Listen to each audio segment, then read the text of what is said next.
A woman tried to break into my car yesterday to rescue my dog from 60-degree weather. Anyone else have stories of idiotic vigilantes?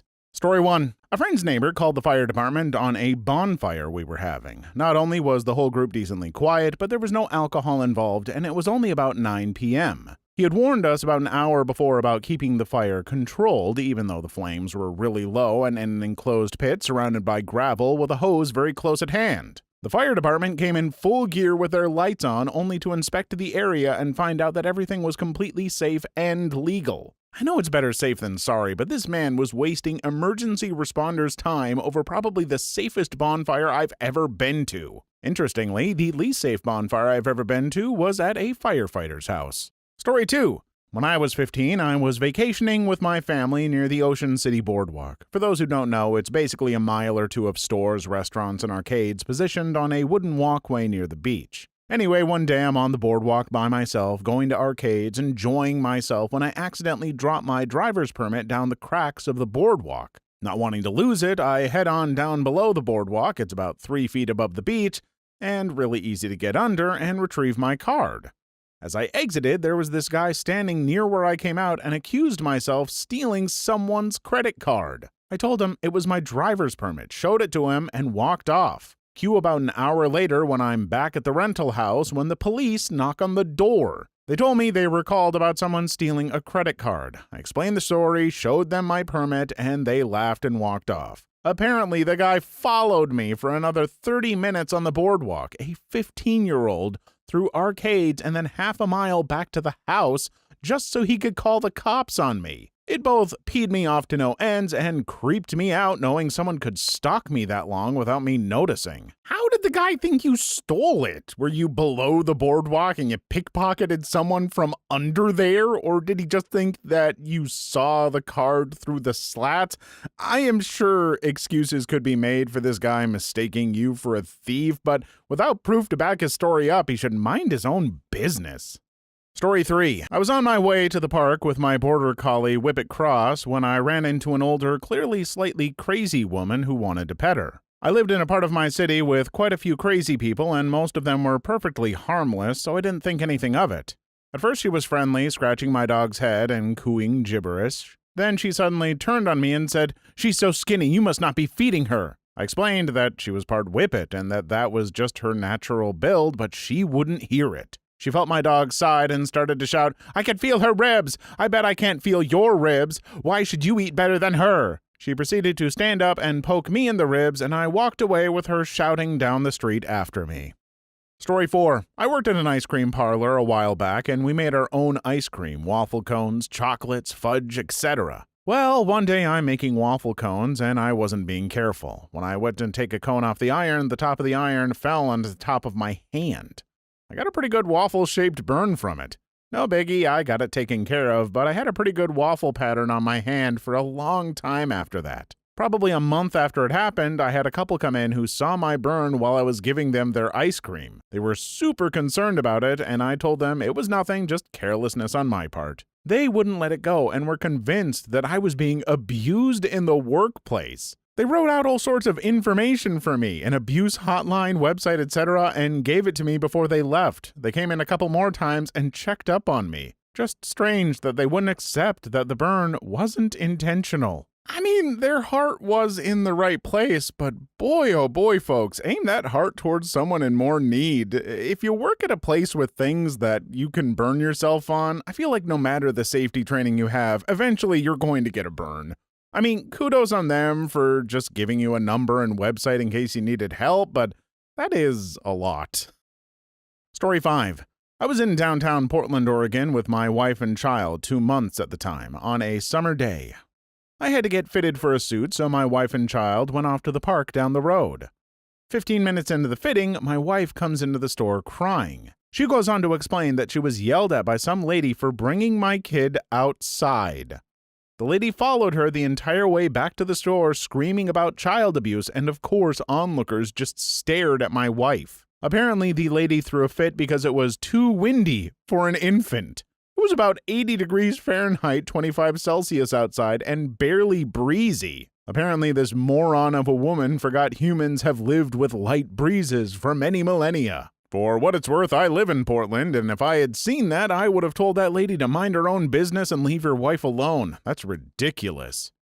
Story 6. I'm a dude. I was working at Victoria's Secret at the time, and I was doing all the go-backs, restocking, and generally straightening the store. I had some pink paper bags filled with sensors and clips in one and uncensored items in others. That day, the store was messy. We had a collection of items that were uncensored, and I was running around organizing the store. I was periodically taking uncensored items, putting them in corresponding bags, and when I came to the appropriate section, I censored the item and meticulously arranged the panties or bras or rack in an aesthetically pleasing fashion as per limited brand's policy. So an hour into this particularly droll activity on a slow day, I noticed an older woman following me, eyeing me. When I would look at her, she would turn away or walk away. I would have asked her if she needed help, but with a combination of pretending I did not exist, my workload, and the other equally capable associates present, I did not. She would follow me until I was near the exit in the corner. I was shuffling through the remaining items, popping sensors on the seams. I noticed that on a particular panty, the seam was unraveling, and I placed the item closer to my face. I began inspecting it, my two thumbs twiddling against the seam to get a tensile extent of the damage. Then I felt an arm grab hold of me. The older woman had a grip on my bicep. She is now pulling me away from my work to my greeter. "Call your manager. I've been following this pervert trying to steal and sniff panties." The greeter was taken aback and was honestly confused. She looked at me, back at her, and all the items in my hand. She finally says, "Ma'am, he's the stock manager." Oh man, let me get another hit of that clean cotton smell.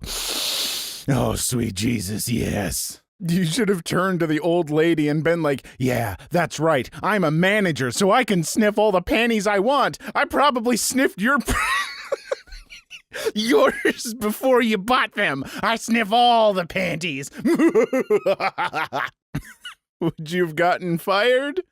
Maybe. But would you have a great story to tell? I don't know, kind of. Story 7. Our old horse died a few years ago. Obviously, you can't bury a 17-hand horse in the backyard, so we called up the renderer. He said he'd be around in about 3 days to pick her up. It's only one guy who serves the tri-state area, so 3 days is quick. Since she laid down in the pasture to die, we simply covered her with a piece of tarp and used some stones to weigh it down. A few hours later, our neighbor came over yelling at us that our dead horse smelled atrocious and was going to give her children nightmares. It was October. She wasn't rotting in 100+ degree weather. And where she had died was in a place that you could only see from our side of the road. The lady lived 2 houses away across the street. How the heck were her kids going to see it unless they were on our property? She called the police. Turns out it was the sheriff, or whatever his title was, that answered. After confirming that she did not smell, he asked if we had called the renderer. We told him that he'd pick her up in 3 days. He turned to the lady and said, "Sometimes it takes 3 weeks. Go home."